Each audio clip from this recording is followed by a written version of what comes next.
Today, we're looking at a purple ink by KWZ, their Iron Gall Violet number 3. Hi, I'm Adam, and I'm an ink guy. I get inks, test them, and share the results with you. Now, if you like fountain pen ink reviews, I would invite you to subscribe. Also, if you're interested, you can follow me over on Instagram. In order to make sure I have a range of experience with this ink, I do the writing samples. I then inked up the Fountain Pen Revolution Himalaya with a flex nib, wrote with it for a day, and then used it to take the notes for this video. I always standardize some of my writing samples by using Clairfontaine, Tomoe River, and Rhodia paper, although I do use more papers, and some of those will be seen later in the video. Now, let's look at the writing sample. I picked this ink up in sample form, so it came in a vial like this. And to keep my writing samples consistent, I use a Jinhao 159 with a Goulet 1.1 stub, a Jinhao X450 with a Goulet medium, and a Jinhao X750 with a Goulet extra fine. Let's take a look at the Clairfontaine. We had no bleeding, no ghosting.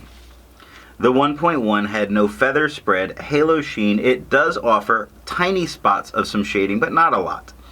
The extra fine is just a tad darker than the stub, with no feather spread, halo sheen, some very nice shading throughout here, 6 seconds to dry.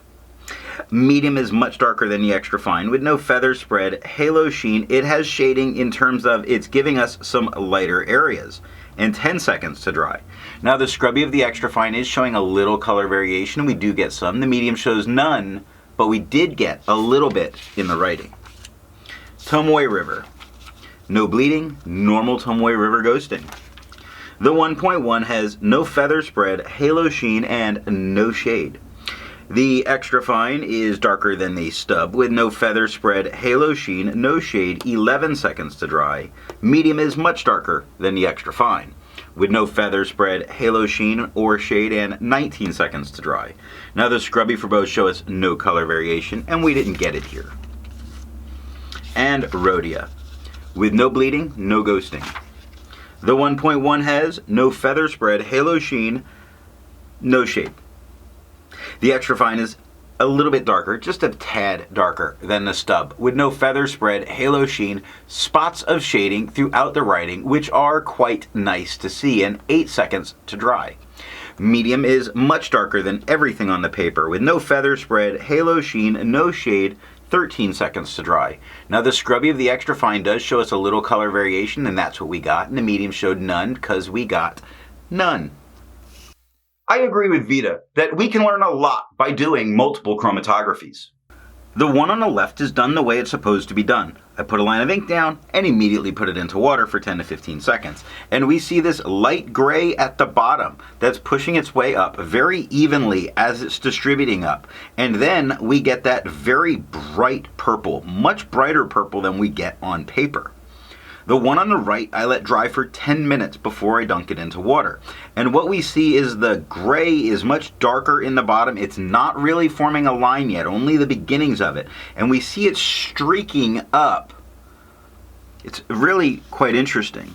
Well, this one I let dry for 24 hours before I dunk it into water. And what we see is that gray has really bonded with that paper in that 24 hours. Most all of it is sitting at the bottom. Only a little bit of it is moving. We see a little bit of of water separation that has begun to occur on the right half. About two-thirds of the way, or two-thirds of the way from left to right in there, you see some of the white, which is where there's no more gray moving up, but the purple is moving without it. Now this one, I let dry for 72 hours before I dunk it into water. And I really expected that gray to have settled in and not moved, and it's still moving. It's still moving up a little bit and is not completely bonded with the filter paper. And that purple at the top, still very bright, very there. Very nice. Resistance tests are done to see how well this ink can be expected to perform on the page, and more importantly, how hard it might be to clean from your pen. I let the smear dry for 3 days before testing it. Looking at the highlighter, this ink handled itself really well to being re-wet 3 days later. I feel confident using it in a note-taking situation if I want to be able to go back and highlight.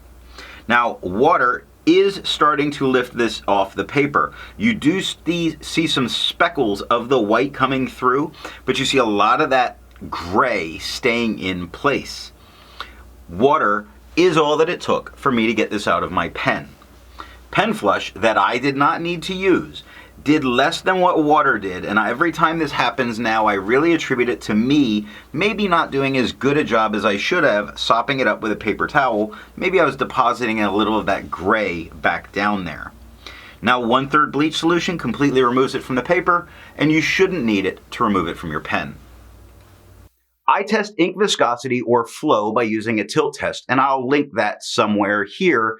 And for the inks I've tested, I have found an average viscosity of 2.5, with the realm of normal being from 2.1 to 2.9. Put the data onto a bell curve or standard deviation for it to be easily understood.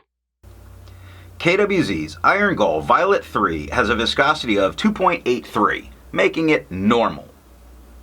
To find my average dry times, I use my writing samples done on Clairfontaine, Tomoe River, and Rhodia paper. I average those, and for the inks I've tested, I found an average dry time of 17 seconds, with a realm of normal being from 13 to 21 seconds. KWZ's Iron Gall Violet 3 has an average dry time of 11 seconds. So even though its viscosity was the very high side of normal, its dry time is faster than normal. Instead of finding inks that look like KWZ's Iron Gall Violet 3, I would prefer to find an ink that complements its color on the page. I went for a nice magenta here, and I chose Diamine Claret. The second writing sample is done on Levenger, black and red, and Strathmore calligraphy paper. What we see here is Levenger paper. Now Levenger paper has no bleeding, no ghosting. The 1.1 has no feather spread, halo sheen, and no shade. The extra fine is about the same tone as the stub with no feather spread, halo sheen, no shade, 6 seconds to dry. Medium is much darker than the extra fine with no feather spread, halo sheen, or shade, and 10 seconds to dry. The scrubby for both are showing no color variation, and we're not getting it in the writing. Black and red notebooks with no bleeding, no ghosting. The 1.1 has no feather spread, halo sheen, and no shade. The extra fine is just a little bit darker than the stub with no feather spread, halo sheen, small moments of shading throughout. 5 seconds to dry. Medium is much darker than everything on the paper with no feather spread, halo sheen, no shade. 7 seconds to dry. Now the scrubby for both shows no color variation, although the extra fine has some, and the medium has none. And then there's Strathmore calligraphy paper. Yeah. No bleeding, no ghosting. Come back. Trying to escape.